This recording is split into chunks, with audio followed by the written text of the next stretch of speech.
Lors de la dernière séance, nous avons abordé la notion de distribution complémentaire et comment il est possible de déterminer que deux phones sont les réalisations d'un même phonème lorsqu'ils ne se rencontrent jamais dans les mêmes contextes. En phonologie, cette approche est ce que l'on appelle l'approche descriptive et qui consiste à partir de données phonétiques pour reconstruire petit à petit la structure phonologique d'une langue et ainsi décrire cette structure phonologique. Mais il existe une autre approche en phonologie qu'on appelle l'approche théorique ou hypothético-déductive et qui consiste à l'inverse à partir de la structure phonologique décrite et à en dériver la réalisation phonétique. Alors quel est l'intérêt de cette approche hypothético-déductive ? Eh bien c'est de vérifier si l'on arrive à établir des lois qui régissent la réalisation des phonèmes. Et donc nous allons essayer de voir quelques-uns de ces principes théoriques dans cette séance, alors de façon très superficielle. Et ces principes sont l'association, la propagation et la dissociation. Alors pourquoi établir des principes théoriques tout d'abord ? Pourquoi établir des lois qui régissent la réalisation des phonèmes ? Eh bien tout simplement parce qu'il faut partir d'une observation qui peut paraître assez bête, mais qui est assez importante tout de même, c'est que toutes les allophonies ne sont pas possibles. On a vu quelques exemples d'allophonie dans les séances précédentes. Par exemple, le R sonore et le R sourd sont des allophones d'un même phonème en français. C'est le cas dans beaucoup d'autres langues en réalité. Mais il y a d'autres allophonies qui ne sont pas possibles, que l'on n'observe jamais. Alors, d'un point de vue scientifique, ce n'est pas tout à fait qu'elles ne sont pas possibles, c'est qu'on ne les observe jamais. Et donc on suppose qu'elles ne sont pas possibles. Par exemple, on ne trouve dans aucune langue une allophonie qui serait formée à partir des sons P et R, par exemple.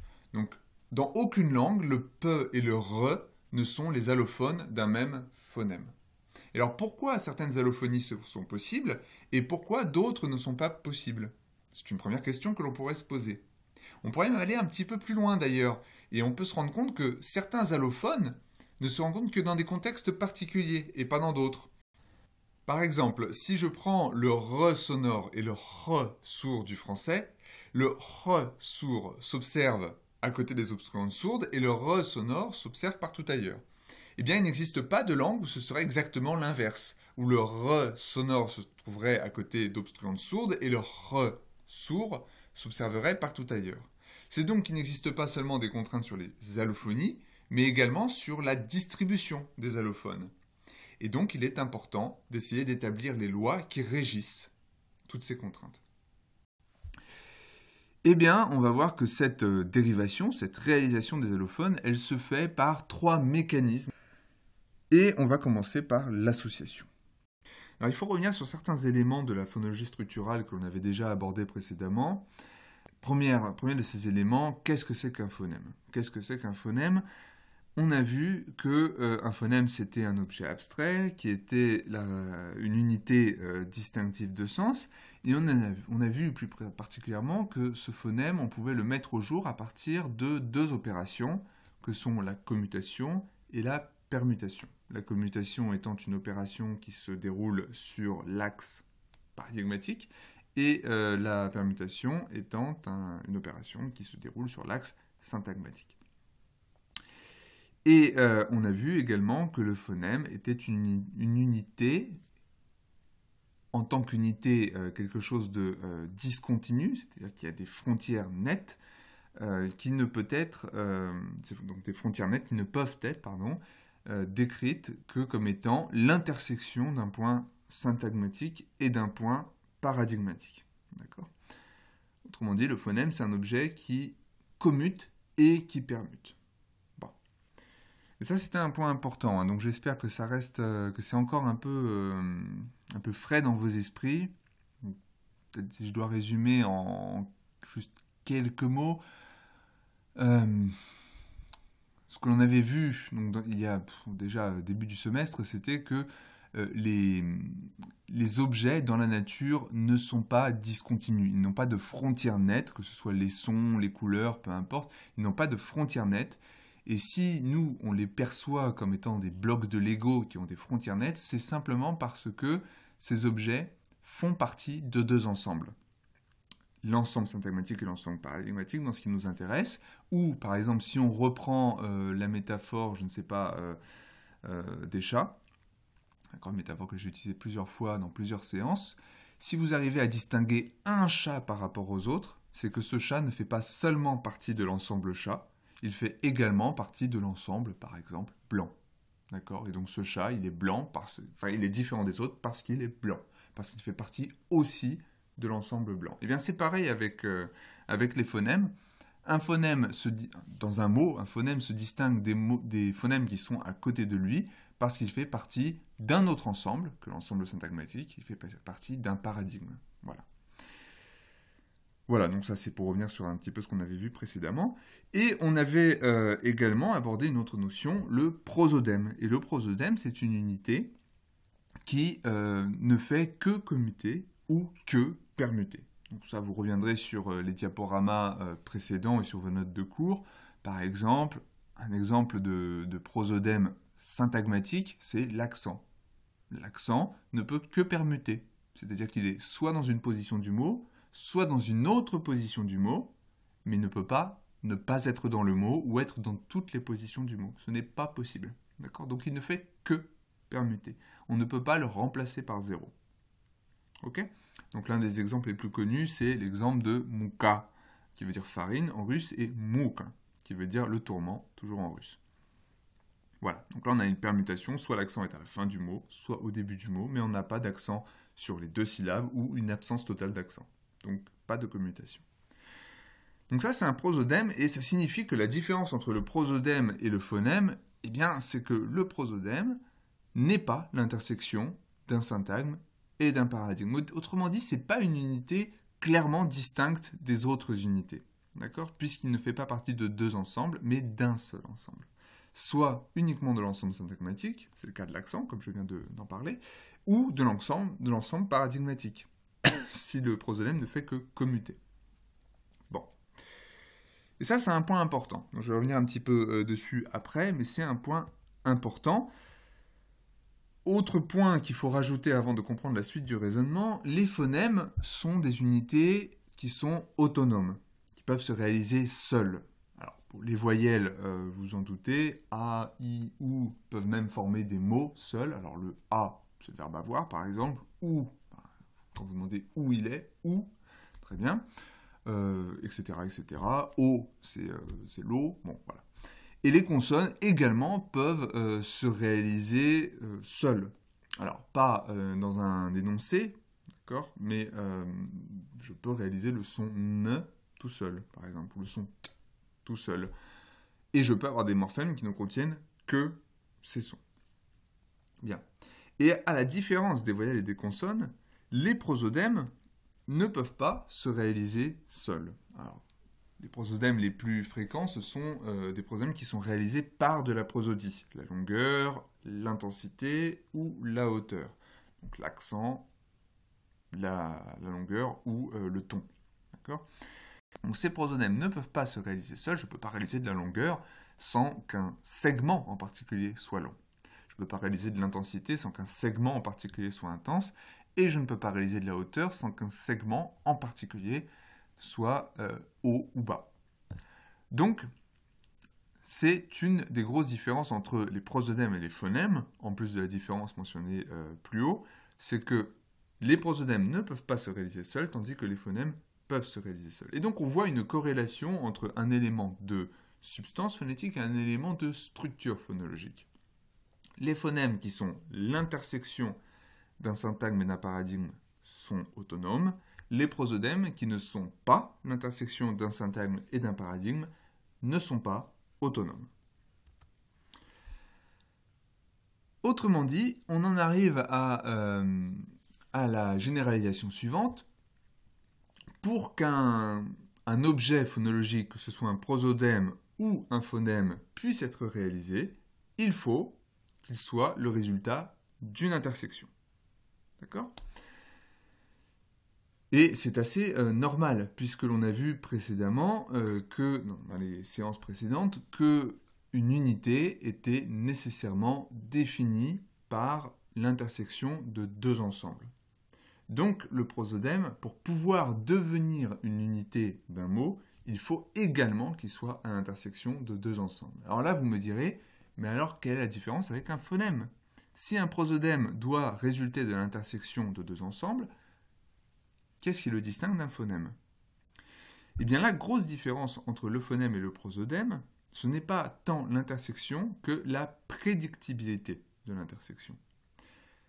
Tous les sons que l'on réalise sont nécessairement le résultat d'intersections. En revanche, certaines intersections sont prédictibles et d'autres ne le sont pas.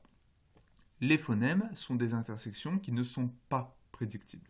Qu'est-ce que ça veut dire, plus concrètement? Ça veut dire que si j'échange mon phonème par un autre phonème, ça change le sens. Donc il n'y a pas de prédictibilité possible. Donc, sur l'axe paradigmatique, pardon. Si j'échange un phonème par un autre phonème sur l'axe paradigmatique, ça change le sens. Donc je peux avoir plusieurs choses à cet endroit-là. Donc je ne peux pas faire de prédiction sur le phonème qui doit se trouver à cet endroit. Si j'échange un son avec un autre son sur l'axe syntagmatique, pareil, ça me change le sens. Donc, de même, je peux avoir plusieurs possibilités, donc je ne peux pas faire de prédiction sur le son qui se trouve à cet endroit-là. Donc le phonème est le résultat d'une intersection qui n'est pas prédictible. Et c'est ça que veut dire que le phonème est commutable et permutable. Ça veut dire que l'intersection entre l'axe syntagmatique et l'axe paradigmatique n'est pas prédictible. En revanche, le prosodème, lui, est le résultat d'une intersection qui est prédictible. Par exemple, l'accent en russe, il a, alors c'est pas vraiment ce qui correspond à cette diapo-là, je devrais faire le schéma inverse avec P en pointillé et S en ligne non pointillée, mais peu importe, ça revient au même. Donc l'accent en russe a une position qui n'est pas prédictible, puisqu'on peut avoir un mot avec l'accent sur la première syllabe ou un mot avec l'accent sur la seconde syllabe, donc on ne peut pas faire de prédiction sur la position de l'accent. En revanche, on peut faire une prédiction sur la réalisation de l'accent. En russe, l'accent est toujours réalisé avec une certaine longueur de la voyelle. Et cette longueur est nécessairement présente. D'accord ? C'est-à-dire que là où j'ai l'accent, j'ai nécessairement une longueur de la voyelle. Donc, sur l'axe paradigmatique, je n'ai pas vraiment de choix. Et si je n'ai pas de choix, entre voyelle longue ou voyelle brève, c'est que je peux faire une prédiction. Si j'ai l'accent, j'ai une voyelle longue. D'accord ? Donc, c'est ça la différence entre le phonème et le prosodème. Les deux sont le résultat d'intersection, au final, mais, je ne devrais pas dire résultat d'ailleurs, les deux résultent en une intersection, c'est plutôt cela, mais l'intersection du phonème, elle est totalement imprédictible, tandis que l'intersection du prosodème, elle est prédictible. Alors, donc c'est ce que l'on entend par l'association. L'association, c'est le fait que certains objets phonologiques vont devoir s'associer à d'autres pour pouvoir se réaliser. Donc un prosodème doit s'associer nécessairement à un autre prosodème pour pouvoir se réaliser, puisqu'il faut qu'il représente une intersection.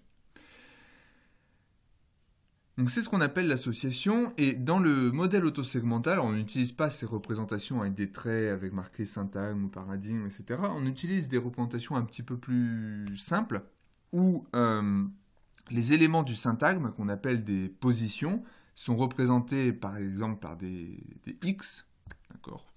Ça veut dire qu'il n'y a pas de substance particulière, ce sont juste des positions d'un syntagme.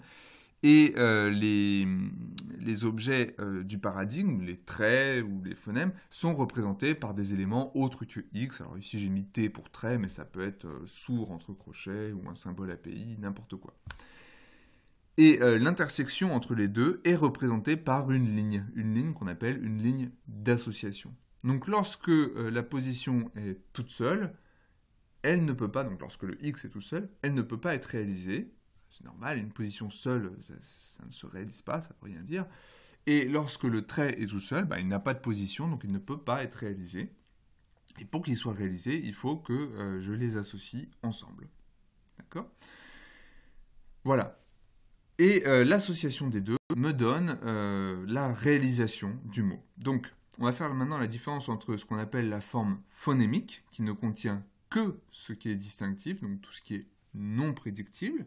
Par exemple, dans le mot croc, vous avez les phonèmes que, re et o qui contiennent certains traits et pas d'autres. Par exemple, le phonème R ne contient pas de trait sourd, parce que ce trait sourd n'est pas distinctif. Il n'y a pas de paire minimale entre cro et cro.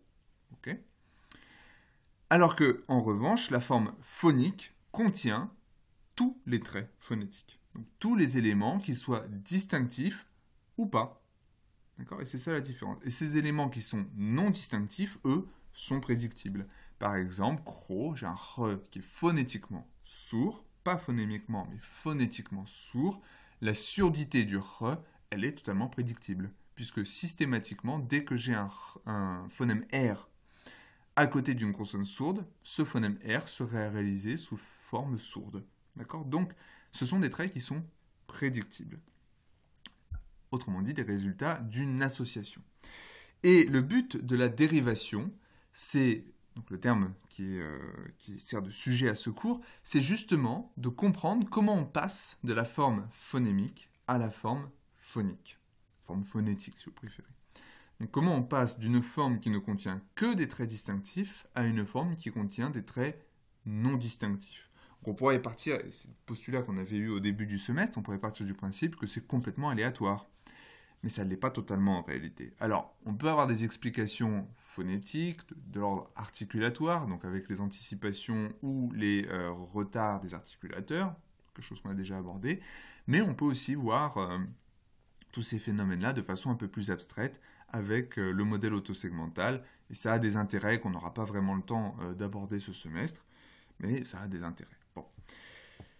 Alors, comment on fait pour, du coup, comprendre ou expliquer la dérivation de cro avec le phonème re qui n'est pas sourd et donc la dérivation de ces phonèmes, cette forme phonémique, à cro avec un re qui est lui clairement sourd.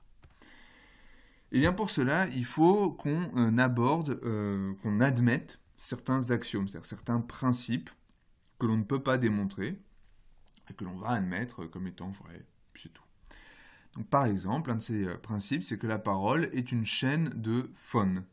Donc, des phones, ce sont, vous vous souvenez, des sons que l'on peut clairement délimiter par la substitution. Bon. Et un phone est défini par une intersection entre un axe syntagmatique et un axe paradigmatique. Et c'est ça que permet de mettre au jour la substitution, justement. Donc nécessairement, pour avoir un phone, il faut avoir une intersection entre axe syntagmatique et axe paradigmatique. Cette intersection, c'est simplement ce qui est mis au jour par le test de substitution. Bon. Je dis substitution, hein, je ne dis pas commutation. La commutation est une substitution minimale distinctive en particulier, donc qui permet non pas de trouver les phones, mais les phonèmes plus particulièrement. Faites attention à cette différence. Bien, et la dérivation par association nous donne 3 principes. Et ces principes sont que tout trait réalisé doit être associé. C'est en accord avec l'axiome que l'on a vu précédemment, qui est qu'un phone est défini par une intersection. Donc tout trait réalisé doit être associé. Toute position réalisée doit être associée. Donc c'est la même chose, hein. Ça veut dire qu'un phone est défini par une intersection. Donc on ne peut pas avoir un phone qui n'est fait que d'une position, c'est-à-dire que d'un point appartenant à l'axe syntagmatique sans qu'il n'y ait d'intersection avec l'axe paradigmatique. Et enfin, les traits et les positions non associables restent muets. Alors, restent muets, ça veut tout simplement dire qu'ils n'existent pas, en fait. Ils ne peuvent pas exister en forme phonique. Bon. Donc c'est ça le principe d'association. Alors c'est un terme que moi j'ai choisi de donner pour la clarté du cours. En réalité, ce principe est appelé condition de bonne formation par son auteur, qui est John Goldsmith, qui a écrit une thèse qui est au fondement de la théorie autosegmentale dans les années 70, mais ça sort un petit peu du cadre du cours. Bien. Alors on va prendre un exemple maintenant. Prenons l'exemple, un exemple qu'on avait déjà vu précédemment, l'exemple du H en anglais. Le H en anglais, on a vu que c'était un segment qui était initial, toujours initial, et qui pouvait soit être présent, soit être absent. Mais il ne peut pas être dans une autre position du mot. Autrement dit, c'est un prosodème paradigmatique. Soit il est là, soit il n'est pas là. Mais il ne peut pas permuter. Bon. À l'inverse, on a un accent en anglais qui peut être sur la première syllabe d'un mot ou sur la deuxième syllabe d'un mot, qui peut permuter donc, mais qui ne commute pas. On n'a pas de mots sans accent ou des mots qu'avec des accents. Prenons un exemple entre increase, qui veut dire une augmentation, et increase, qui est augmenter. D'accord ? On a une différence d'accent entre les deux. Et donc ces deux objets, ces deux prosodèmes qui appartiennent à des dimensions différentes, la dimension syntagmatique et la dimension paradigmatique, je vais les représenter dans le modèle autosegmental avec ce que vous avez ici à gauche. Donc pour ceux qui ne regardent pas le diaporama, regardez un peu le pointeur.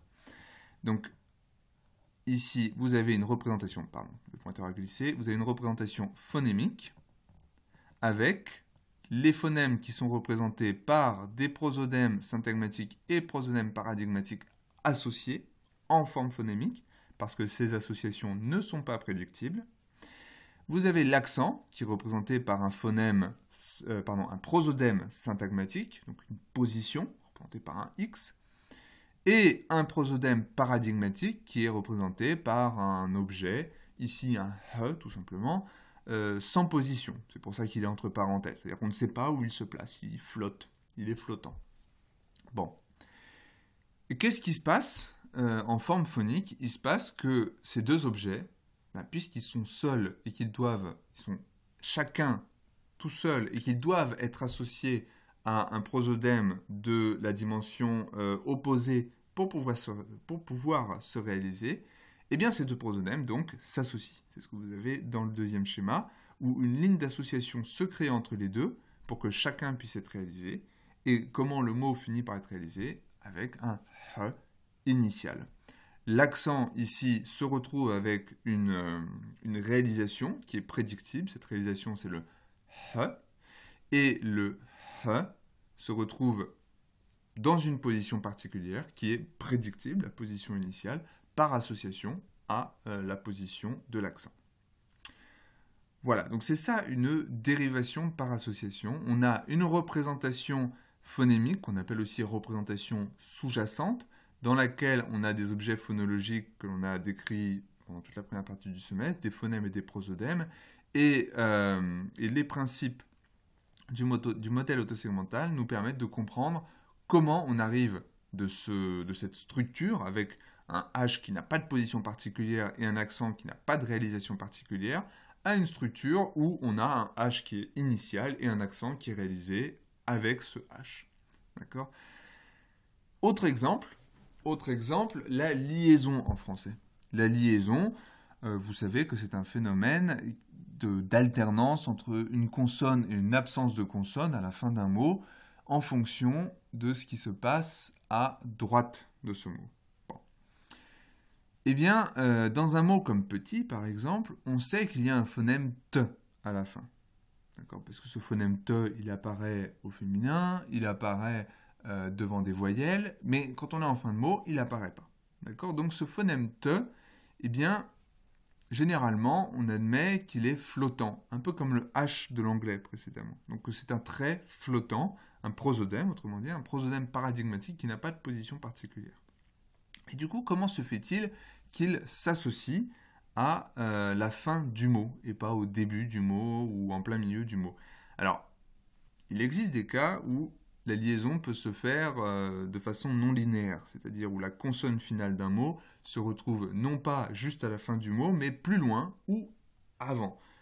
Je ne vais pas aborder ces cas parce qu'ils sont un peu spécifiques, mais ils démontrent la validité du modèle autosegmental, ou plutôt ils appuient la validité du modèle autosegmental. On va ici se contenter du cas le plus classique, où le T est réalisé devant une voyelle. Alors, comment on dérive cette réalisation? Eh bien, Eh bien, pour cela, il faut admettre, alors une chose que on n'a pas le temps de voir en détail, mais on a vu que la syllabe était formée d'un noyau et éventuellement d'une attaque et éventuellement une coda. Eh bien, Depuis les années 80 environ, on admet que, en réalité, toutes les syllabes ont une attaque. L'attaque n'est pas optionnelle, elle est obligatoire. En revanche, elle peut être réalisée par rien du tout. C'est-à-dire qu'elle peut ne rien contenir du tout.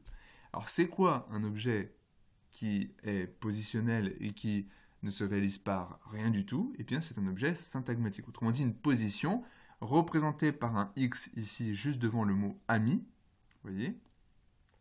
Et cette position, eh bien, pour pouvoir se réaliser, elle a besoin d'être remplie. Sinon, elle n'est pas réalisée. C'est pour ça que le mot ami, généralement, eh bien, il commence par une voyelle, pas par une consonne. Sauf que, lorsque vous prenez le mot ami, comme je viens de le prononcer à l'instant, est-ce que le mot commence vraiment par une voyelle? Pas tout à fait. On l'a vu l'année dernière. Il commence en réalité par une occlusive glottale. Et cette occlusive glottale vient en réalité s'associer à la position pour que celle-ci puisse être réalisée. Bien. Sauf que cette association étant totalement prédictible, eh bien, elle passe à travers nos radars.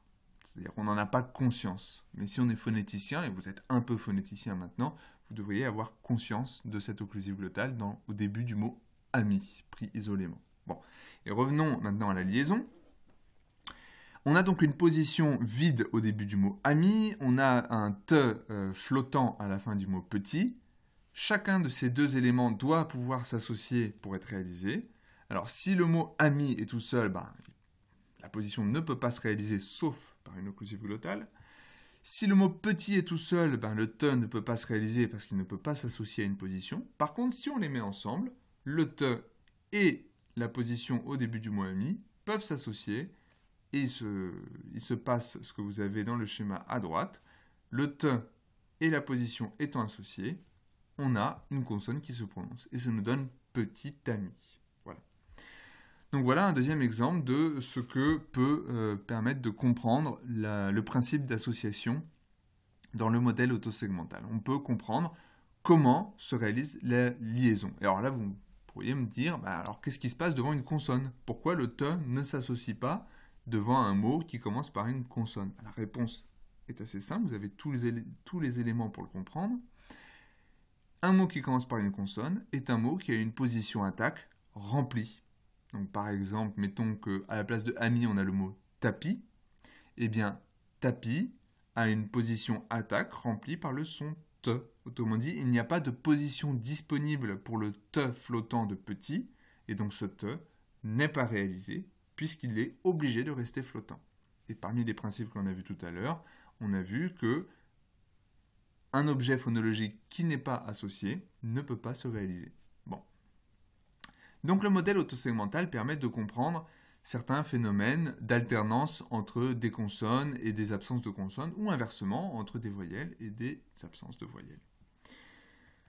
Autre élément que permet de comprendre le modèle autosegmental, c'est ce qu'on appelle le phénomène d'harmonie. Alors les harmonies, on en a des tas. On a des harmonies vocaliques, des harmonies consonantiques et des harmonies tonales. Et ce que vous avez ici dans cette diapo, c'est une harmonie tonale. Alors qu'est-ce que c'est qu'une harmonie déjà? Une harmonie, c'est une assimilation qui se fait sur tout le mot. Pas seulement sur deux segments voisins, mais sur tout un mot. Donc, des langues à harmonie, vous en avez des tas. En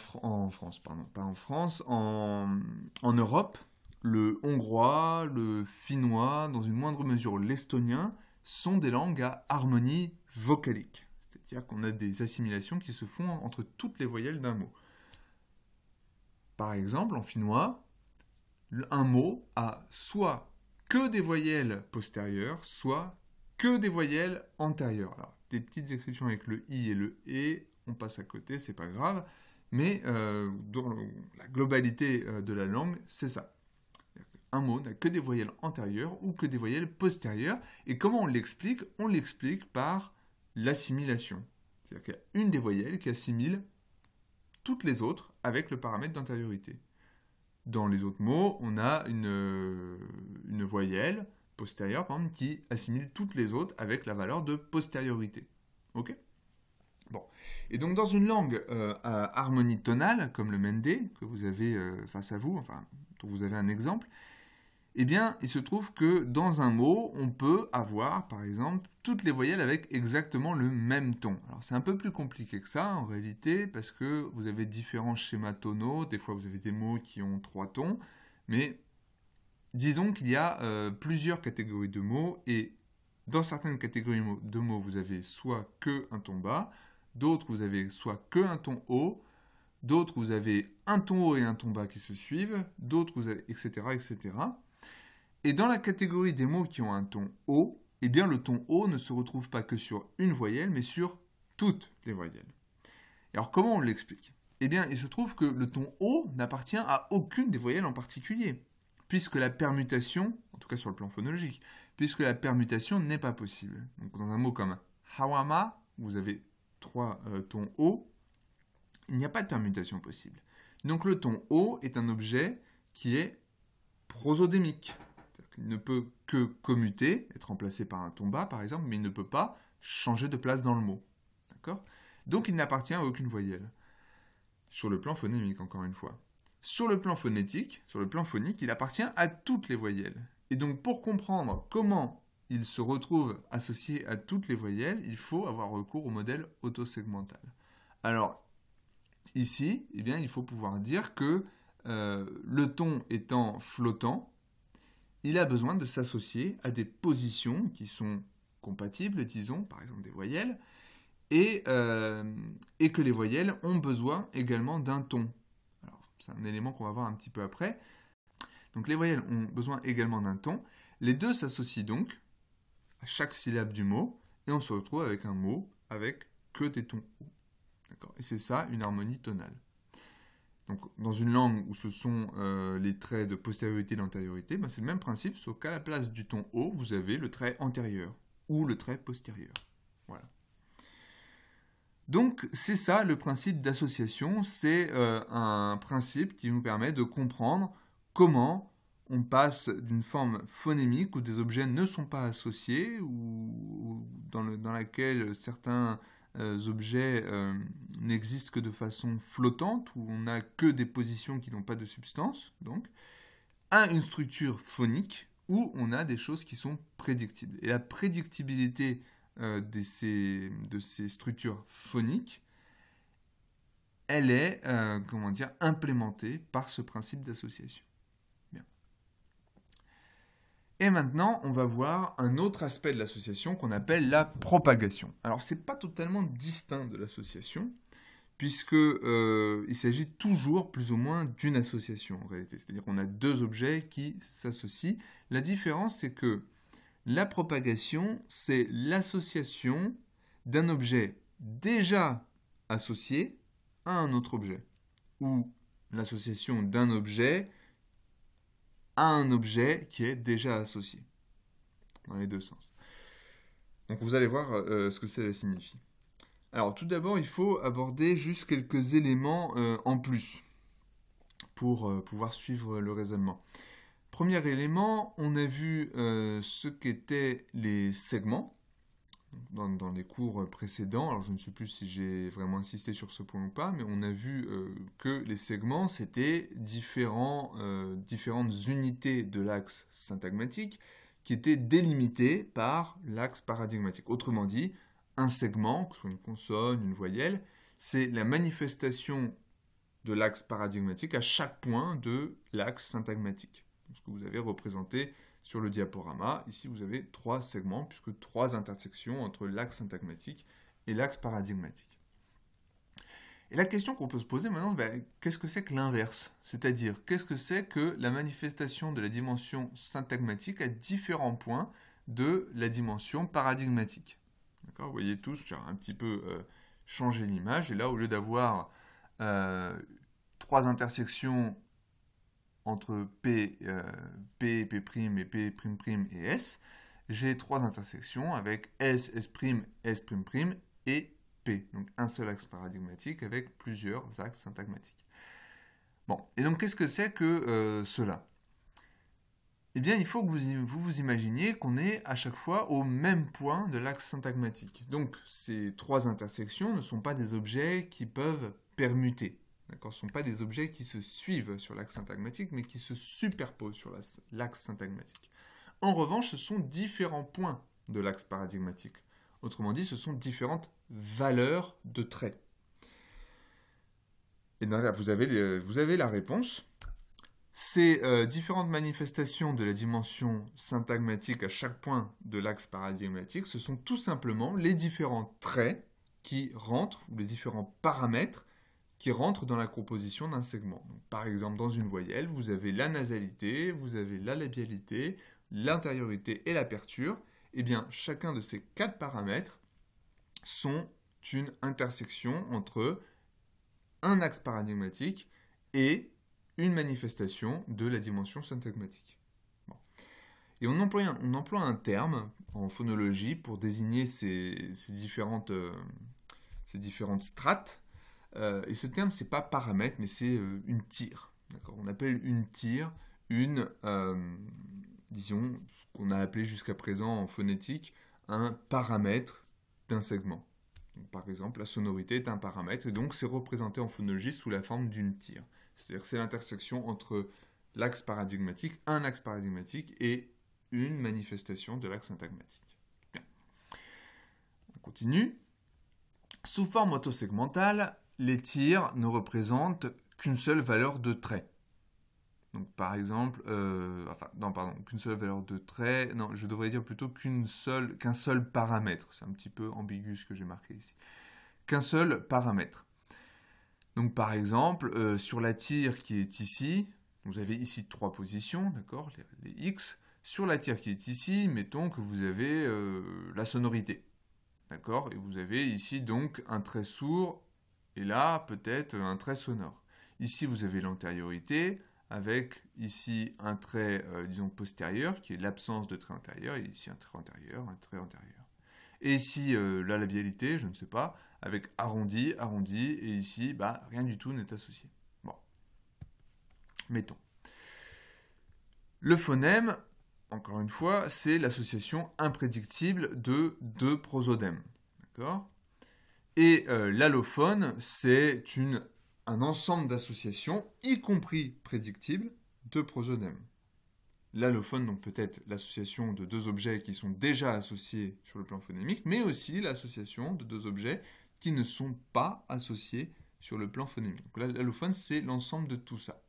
Autrement dit, c'est l'ensemble des associations prédictibles et des associations imprédictibles.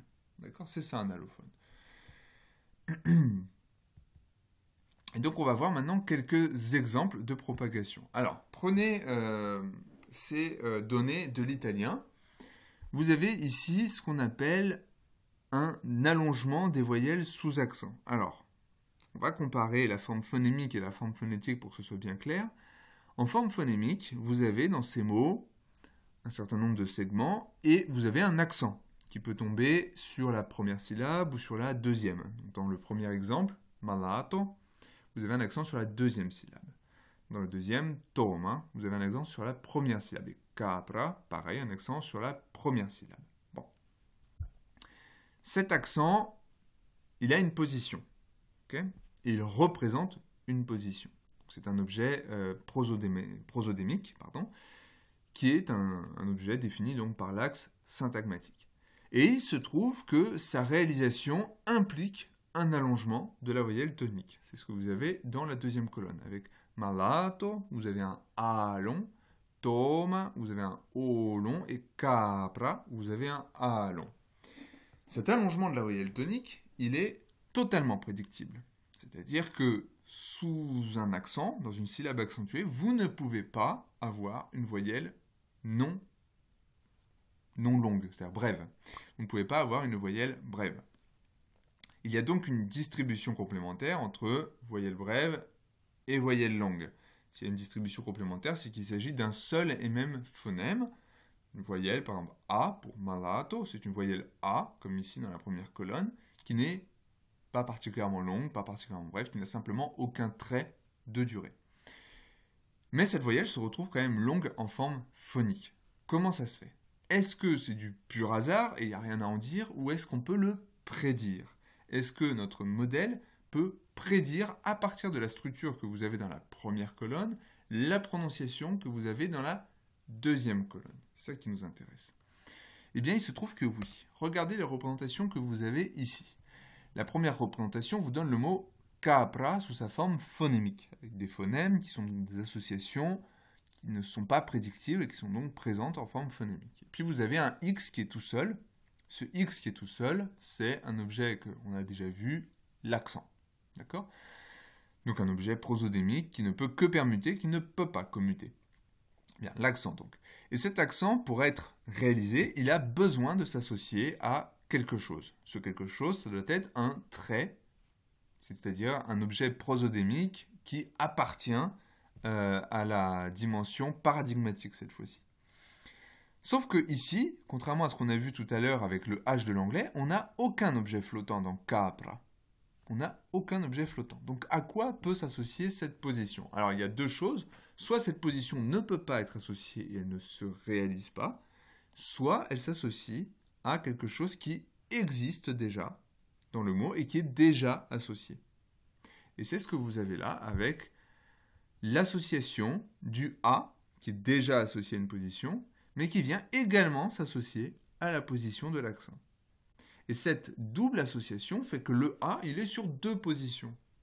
Et s'il est sur deux positions, eh bien c'est qu'il est plus long que d'autres. Et il se réalise donc de façon longue.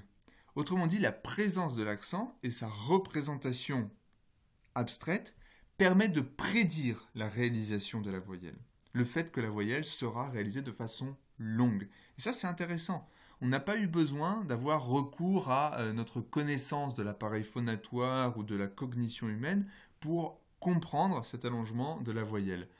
On prédit déjà l'allongement de la voyelle avec notre simple représentation structurelle du mot qui se trouve ici à gauche dans cette diapo. C'est quand même pas mal. Alors là, vous pourriez me dire, oui, mais alors pourquoi c'est le A qui s'associe à la position X, à la position de l'accent ? Pourquoi c'est pas autre chose ? Là, il y a une petite part d'aléatoire. C'est-à-dire qu'en italien, c'est effectivement le A qui s'associe. Mais ça aurait pu être autre chose. Et cette autre chose, on le trouve dans d'autres langues. Par exemple, si vous prenez une langue qui est apparentée à l'italien, qui est un petit peu entre l'italien et le français, qu'on appelle le franco-provençal. Alors celui-là, c'est le franco-provençal d'Hauteville en particulier, qui a été décrit par Martinet. Donc dans cette langue, vous avez des mots qui ressemblent beaucoup à l'italien. Malado, pour dire malade. Toma, pour dire la tome. Et cabra, pour dire la chèvre. Vous voyez, la seule différence ici, c'est qu'au lieu d'avoir un te ou un pe, on a un de ou un be. Bon, c'est quasiment la même chose. Et l'accent est sur la même position. Donc sur la deuxième syllabe dans malado, dans la première syllabe dans toma et première syllabe dans cabra. Et regardez maintenant la prononciation dans la colonne du milieu. Vous pouvez voir que malado ne se prononce pas avec un allongement du A accentué, c'est-à-dire malado, mais se prononce avec un allongement de la consonne qui suit. Malado. Dans toma, vous n'avez pas toma, vous avez toma, avec un allongement de la consonne qui suit la syllabe accentuée, encore une fois. Et dans cabra, pareil, ce n'est pas cabra, mais cabra, avec un allongement de la consonne qui suit. Sur le plan théorique, qu'est-ce qui se passe ? Eh bien, on a la même représentation qu'en italien, sauf qu'ici on a un be à la place d'un pe, mais ça n'a aucun impact sur ce qu'on est en train de dire. On a une position X vide pour l'accent, et cette position, pour pouvoir être réalisée, elle a besoin de s'associer.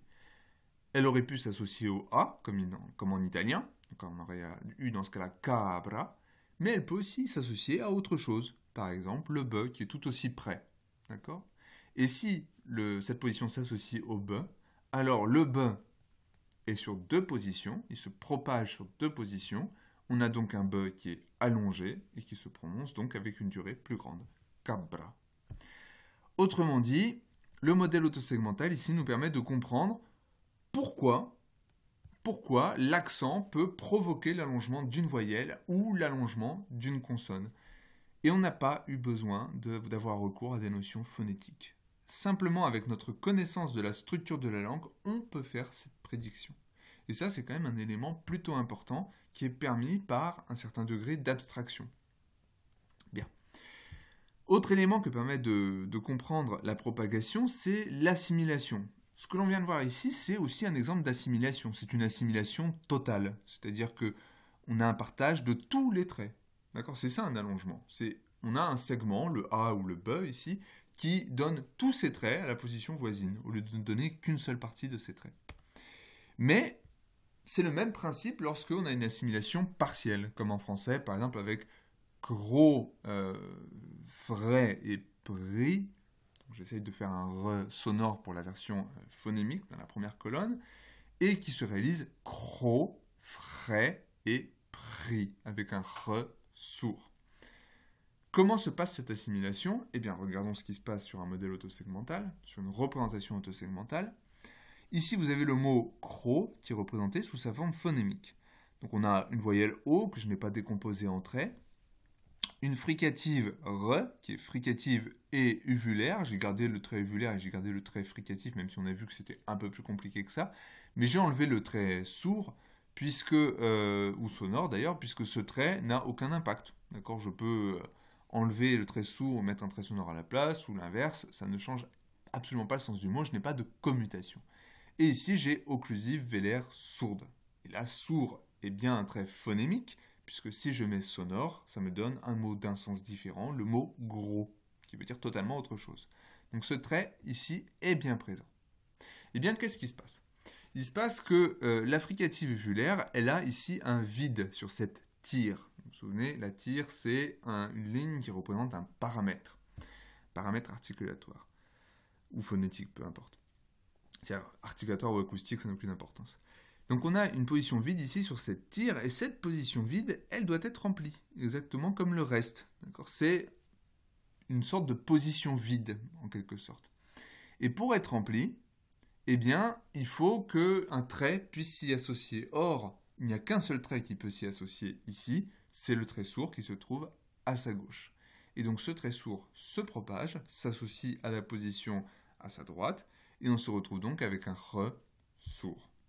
Voilà. Donc la propagation permet de comprendre aussi bien l'allongement des voyelles ou des consonnes sous accent, ou l'assimilation de surdité. Bien, donc pour résumer, ce que l'on vient de voir, c'est que on peut comprendre comment se prononcent les sons dans certains contextes à partir de ce principe d'association et à partir de la structure phonémique d'un mot. Autrement dit, on peut comprendre pourquoi dans un contexte un phonème se réalise de telle manière et dans un autre contexte il se réalise d'une autre manière, par différents jeux d'association. Et maintenant on va voir qu'il existe encore un dernier type d'association, de dérivation, mais qui se fait non plus par association, mais par dissociation.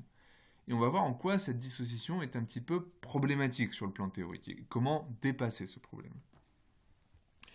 On a vu que les associations étaient, ou plutôt les phones qui sont réalisables, sont le résultat d'une association. D'accord ? Donc l'association, c'est un mécanisme qui est assez naturel puisqu'il permet à un phone de se réaliser. Et on a vu que certains traits ne pouvaient pas être réalisés seuls. Donc, par exemple, les traits prosodiques, la durée, la hauteur et l'intensité. Mais en réalité, ça ne concerne pas que les traits prosodiques. Aucun trait articulatoire ne peut être réalisé seul. Le trait sourd ne peut pas être réalisé seul. Le trait labial ne peut pas être réalisé seul. Le trait antérieur ne peut pas être réalisé seul, etc., etc. Ils doivent nécessairement s'associer à d'autres traits pour être réalisés. Et ça, c'est lié à un problème que j'ai mentionné il y a quelques séances, qui est quels sont les traits phonologiques ? Est-ce que les traits phonologiques sont les traits articulatoires ? Est-ce que les traits phonologiques sont les traits acoustiques ? Est-ce que les traits phonologiques sont encore d'autres traits ? On ne sait pas. On n'a aucun moyen d'avoir une décision claire et nette. Et donc ce problème de dépendance des traits, la question c'est est-ce que c'est lié à un véritable problème théorique ou est-ce que c'est plutôt lié au fait que ce ne sont pas les bons traits, tout simplement. Eh bien, pour répondre à cette question, on va voir quelques éléments qui nous permettent peut-être d'admettre une autre représentation des traits, qu'on a déjà plus ou moins abordée. Il y a certains phénomènes, tels que la réduction vocalique, qui tendent à nous montrer que certaines voyelles peuvent en impliquer d'autres. Par exemple, ici vous avez un phénomène de réduction vocalique en bulgare. Alors regardez les données d'abord qui sont dans la colonne de gauche. Vous avez des voyelles sous accent. Ici l'accent est représenté par un accent aigu, qui normalement en API représente le ton haut. Ici c'est un accent d'intensité. Et donc ces voyelles sous accent, elles ont une certaine réalisation qui est O pour les deux premiers mots, roguf, onzi, et pour le troisième mot, selu, A pour les deux derniers mots, rabuta et grat. Bon. Et dans la deuxième colonne, plutôt la troisième colonne, vous avez les mêmes mots, mais cette fois-ci avec un accent qui se trouve dans une autre syllabe, parce que le mot a été soit dérivé, on lui a donné une autre fonction syntaxique, soit il a été décliné à un autre cas, un autre genre ou un autre nombre, etc., etc. Et ce qui est intéressant, c'est que les voyelles qui étaient accentuées dans la colonne de gauche se retrouvent hors accent avec une autre qualité. Par exemple, le O de roguf devient OU dans rugat, avec l'accent sur le A. Dans onzi, on a un O accentué, et dans unai, on a un OU non accentué. Selu, sila, donc au pluriel, ici le E est remplacé par un I. Rabuta, robotnik, là le A est remplacé par un E, un cheval. Grat, gredec, le A est remplacé par un E. Donc ça c'est plutôt intéressant parce que ça nous montre que certaines voyelles en impliquent d'autres. Autrement dit, on commence à voir une relation logique entre certaines voyelles. Et cette relation logique, c'est que si j'ai un O sous accent, alors j'ai un OU hors accent. Mais l'inverse n'est pas vrai. Si j'ai un OU hors accent, je n'ai pas nécessairement un O sous accent. Je peux également avoir un OU sous accent. Donc on a une relation non pas d'équivalence, mais une relation d'implication entre les deux.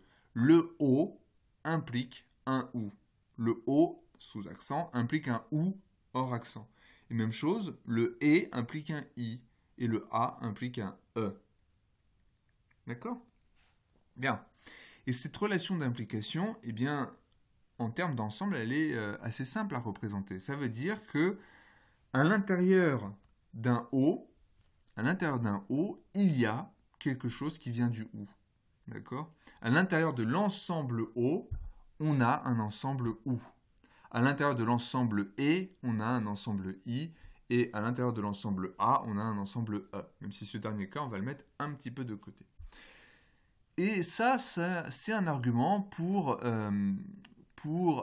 une hypothèse qu'on appelle l'hypothèse, ou plutôt qu'on appelle la théorie des éléments ou théorie des particules, qu'on a déjà un petit peu abordé, et qui consiste à dire que eh bien, les traits des phonèmes sont eux-mêmes des phonèmes. Mais attention, n'importe quel phonème ne peut pas être un trait.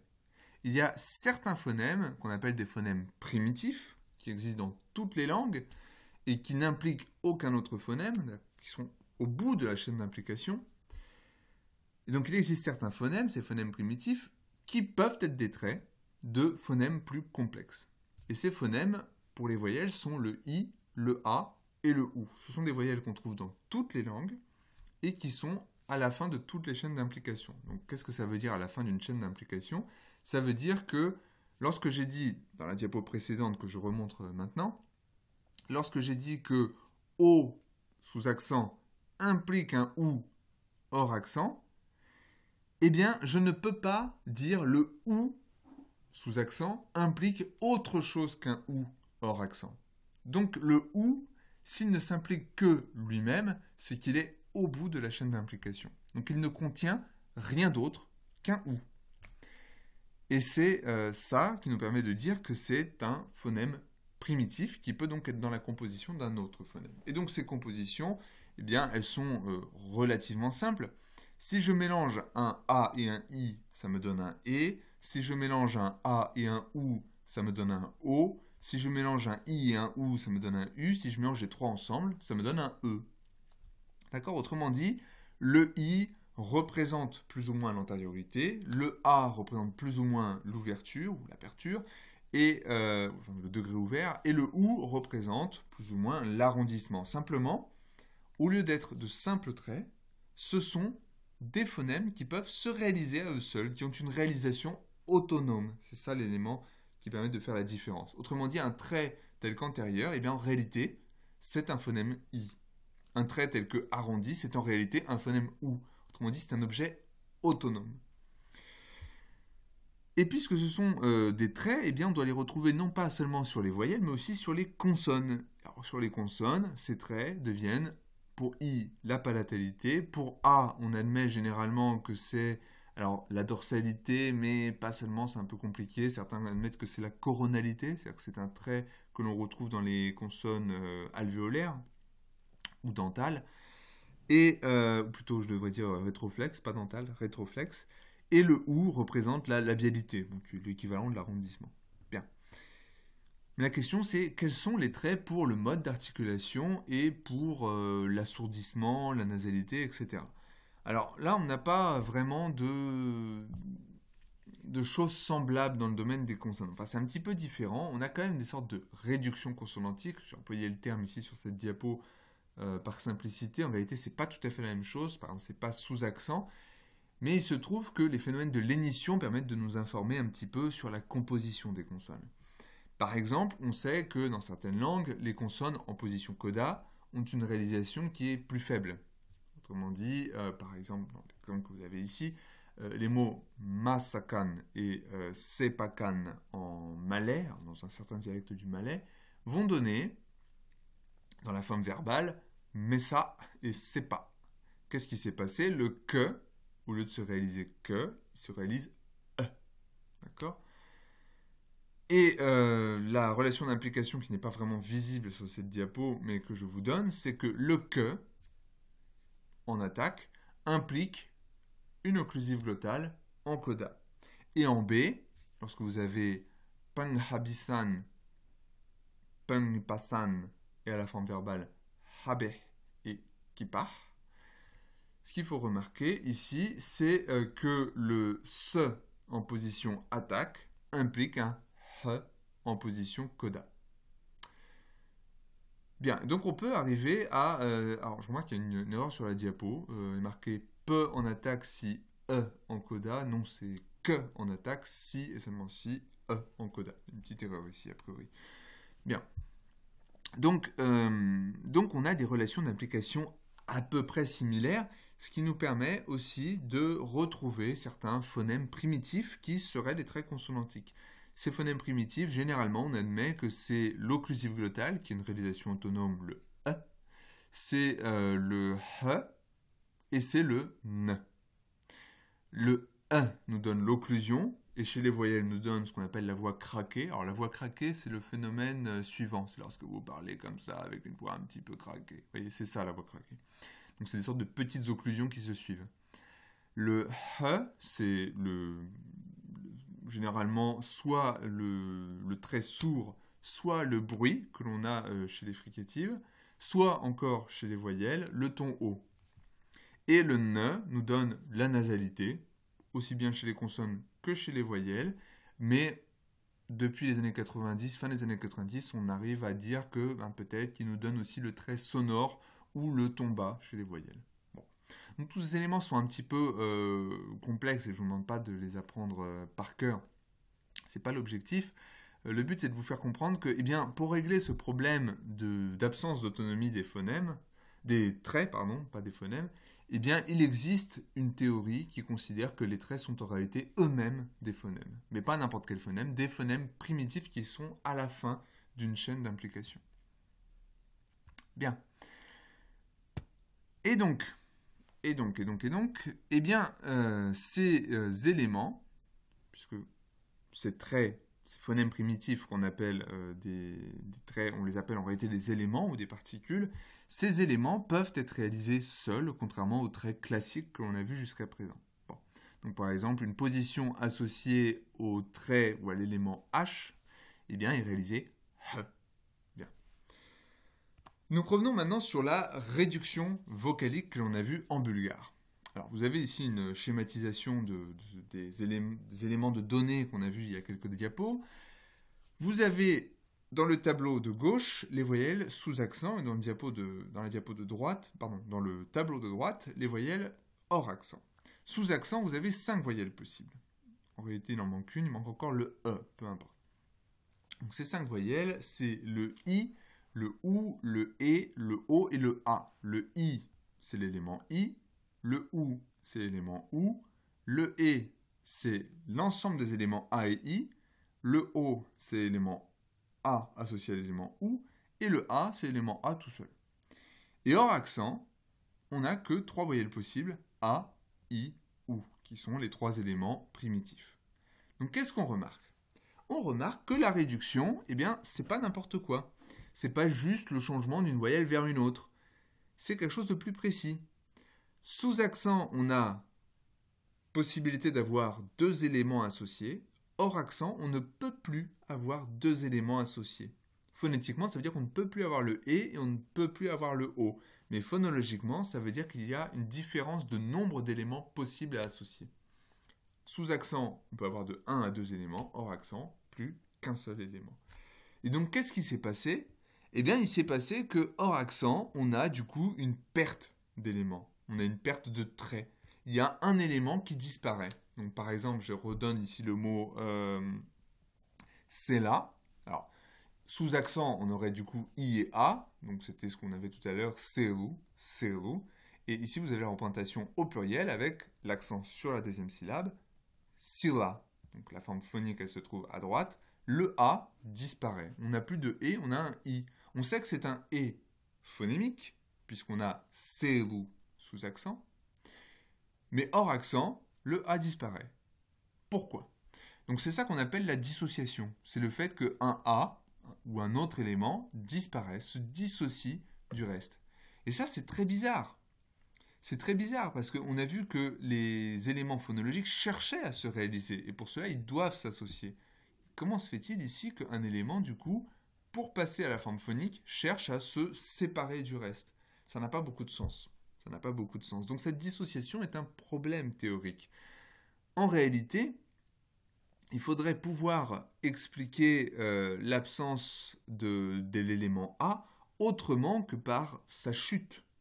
Sa chute, sa dissociation n'est que la constatation du fait que les propriétés du A ne sont plus présentes en forme phonique. Mais ce n'est pas une explication, puisqu'on ne comprend pas pourquoi le A doit être dissocié, alors que l'on comprenait pourquoi les autres éléments précédemment devaient s'associer. C'était pour se réaliser. Ici, c'est incompréhensible. Et donc, il existe une autre manière de représenter ce que vous avez sous les yeux. Rappelez-vous que l'accent est représenté par une position. Donc, par exemple, ici, vous avez le mot « selu ». Dans « selu », l'accent est juste à côté de la première syllabe qui contient le « i » et le « a ». Eh bien, qu'est-ce qui se passe ? Il se passe que l'accent étant une position vide, elle doit s'associer. Elle doit s'associer à quelque chose qui se trouve dans son entourage. C'est exactement le même principe que la propagation que l'on avait vue précédemment avec l'italien. Et à quoi il peut s'associer cet accent, cette position de l'accent ? À quoi elle peut s'associer ? Elle peut s'associer par exemple au A ou au I de selu. Donc on a 2 positions et 2 éléments. Vous voyez, 2 positions, la position qui normalement devrait accueillir le I et le A, et une position de l'accent. Et on a 2 éléments I et A. Les 2 éléments peuvent occuper ces 2 positions, alors quel que soit l'ordre, peu importe. Et qu'est-ce qui se passe dans sila, donc la forme du pluriel ? Il se passe que l'accent n'est plus à côté de la première syllabe, mais à côté de la dernière syllabe. Donc là, la propagation se fait à partir du A, c'est le A de sila qui s'associe à la position de l'accent. Et dans la première syllabe, eh bien, on n'a plus qu'une seule position disponible et on n'a plus qu'un seul élément disponible. Donc comment expliquer la perte de l'élément A ? Eh bien, en réalité, la manière la plus simple de l'expliquer, et qui fait sens sur le plan théorique, c'est de dire que ce n'est pas que le A se dissocie, c'est qu'il n'a plus la possibilité de s'associer. Dans l'exemple de Selu, il a la possibilité de s'associer à une deuxième position qui est la position de l'accent. Dans le cas de Sila, il n'y a plus de deuxième position disponible pour le A. Il ne peut donc pas s'associer, il chute. Voilà, donc la dissociation n'est pas vraiment une dissociation, c'est en réalité une association impossible, une non-association de l'élément A en l'absence d'éléments auxquels il pourrait s'associer, de position à laquelle il pourrait s'associer. Bien, donc pour résumer ce cours, ce que l'on a vu, c'est l'élément principal de ce cours, c'est qu'on peut prédire et expliquer certains éléments de prononciation à partir des représentations théoriques, phonémiques que l'on donne aux mots. Et ça, c'est quand même quelque chose d'important. Ça voudrait dire que peut-être que ces phénomènes, réduction vocalique, assimilation, ne sont pas tant dus à notre physionomie qu'à la structure même de la langue. Puisque la structure de la langue permet à elle seule d'expliquer ces phénomènes.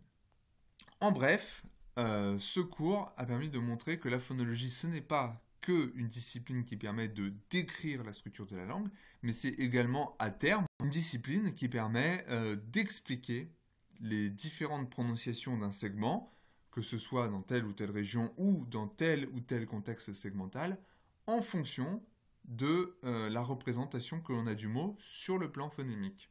Et c'est ça qui est plutôt intéressant. Voilà, donc je vous laisse poser vos questions sur le forum et je vous retrouve pour une vidéo avec quelques études de cas.